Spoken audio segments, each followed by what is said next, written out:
ഒരിക്കൽ പത്രോസും യോഹന്നാനും 9-ാം മണിനേരം പ്രാർത്ഥനാ സമയത്ത് ദേവാലയത്തിലേക്ക് ചെല്ലുമ്പോൾ അമ്മയുടെ ഗർഭം മുതൽ മുടന്തനായ ഒരാളെ ചിലർ ചുമന്നുകൊണ്ടുവന്നു. ജനനം മുതൽ ഈ മനുഷ്യൻ ഈ അവസ്ഥയിലായിരുന്നു.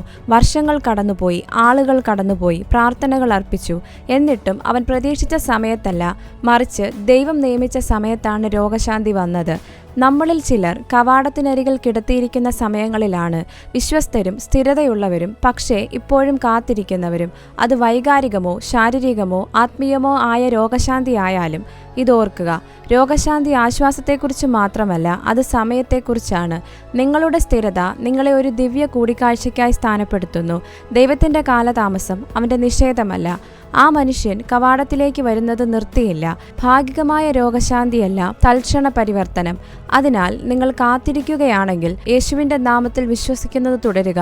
കാരണം നിങ്ങളുടെ സമയം വരുമ്പോൾ നിങ്ങൾ നടക്കുക മാത്രമല്ല, നിങ്ങൾ കുതിക്കുകയും ചെയ്യും. നിങ്ങളുടെ ഭൂതകാലം അറിയുന്ന എല്ലാവരും നിങ്ങളുടെ ഭാവിയെ മാറ്റിയ ദൈവത്തെ മഹത്വപ്പെടുത്തും.